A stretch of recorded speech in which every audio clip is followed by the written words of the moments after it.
할머니 임종시키러 가야 된다고! 그거를 악마의 편집이라고 하죠. 조금만 더 들어가서 보면 그 말하신 당사자는 자신의 어머니가 돌아가실 때 이동할 수단이 없어서 자기 어머니 돌아가신다라고 이렇게 소식 듣고 특별교통수단을 불렀는데 잡히지 않아서 기다리는 과정 속에서 이제 돌아가신 경험을 이야기하면서 같이 울었어요. 다른 방식으로 이것이 변화될 수 있으면 당연히 다른 방식을 하죠. 지금까지 수많은 방식을 해도 저희는 법으로 하라 그래가지고 법 소송도 다 해봤어요. 할 수 있는 수단들이 뭐가 있습니까? 저희들한테. 저희가 다른 방식을 했을 때는 언론도 관심도 없어요. 그 목소리조차 담지 않는 것이 이 사회였어요. 욕을 통해서라도 그것이 보장될 수 있으면 저희는 욕의 무덤이라도 들어갈 수 있어요. 저희들 때문에 이게 늦어지는 이 문제에 대해서 정말 진심으로 죄송한 마음이 있습니다. 저희들한테 비난하고 이렇게 이야기할 수 있다고 생각합니다. 100개의 욕이라면 1개의 욕은, 1개의 책임은 정부에게 물어주십시오. 저는 전국장애인 차별철폐연대 공동대표로 활동하는 박경석입니다. 지하철 시위는 2001년도부터 했어요.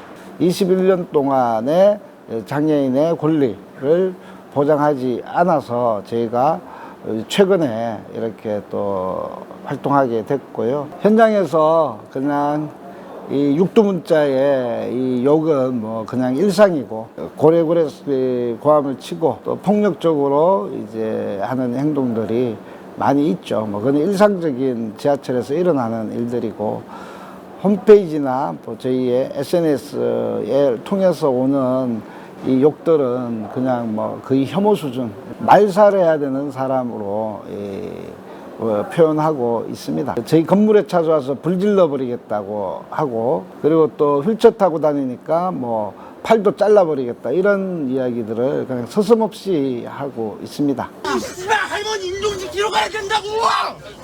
그거를 악마의 편집이라고 하죠. 그 과정이 있는데 그 부분만 딱 빼서 이렇게 편집하니까 몹쓸 인간들로 이렇게 이야기하는데, 그거는 진짜 전형적인 악마의 편집이고, 조금만 더 들어가서 보면 그 고성이 오가고 욕설이 오가고 뭐 이런 과정에서 그분의 이런 상황들은 안타깝고, 그래서 죄송합니다라는 말도 있었는데, 그 말하신 당사자는 자신의 어머니가 돌아가실 때 이동할 수단이 없어서 특별교통수단 뭐 이런 것들이 있어야지만이 이동할 수 있는데, 그 밤에 자기 어머니 돌아가신다라고 이렇게 소식 듣고 특별교통수단을 불렀는데 잡히지 않아서 기다리는 과정 속에서 이제 돌아가신 경험을 이야기하면서 같이 울었어요. 그 현장에서 너무 서러우니까 그분이 막 이거 흐느끼면서 울었던 이런 거는 다 편집돼 버리고,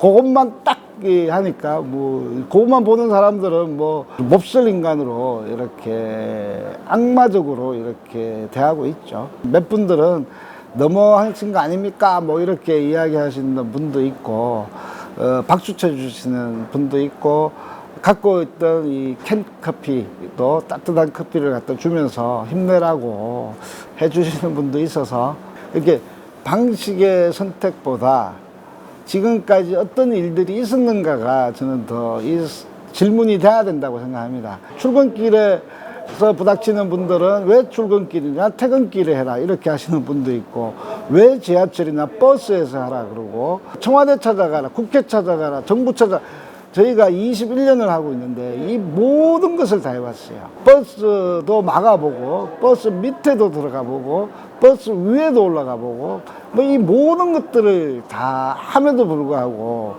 21년의 외침이 어떻게 무시되고 그런 과정들이 있었다라는 겁니다.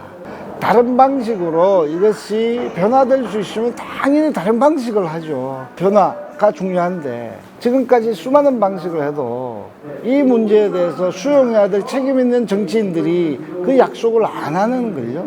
여러 가지 뭐 정책 요구서도 하고 이런 것들은 다 하고 있습니다. 그걸로만 해가지고 이야기가 되고 변화만 될 수 있다면 굳이 이런 이야기까지 할 생각도 하지 않습니다.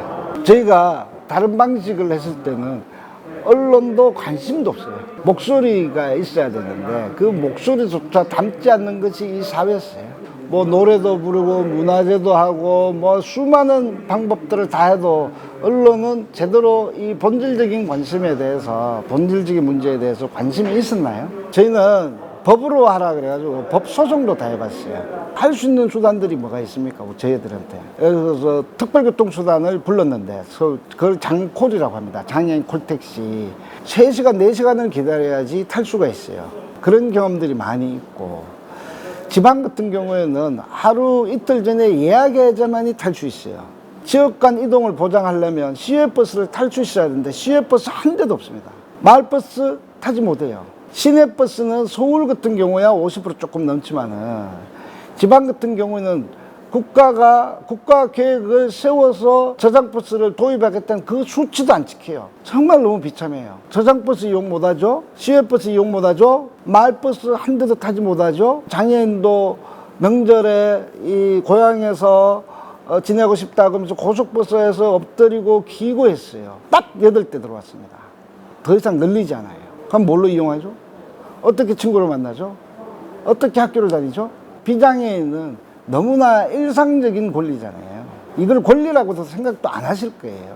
예전에 장애인 이동권 보장해 주십시오라고 하니까요. 지나가는 꼬마애가 저보고 아저씨 이름이 이동권이세요? 라고 하더라고요.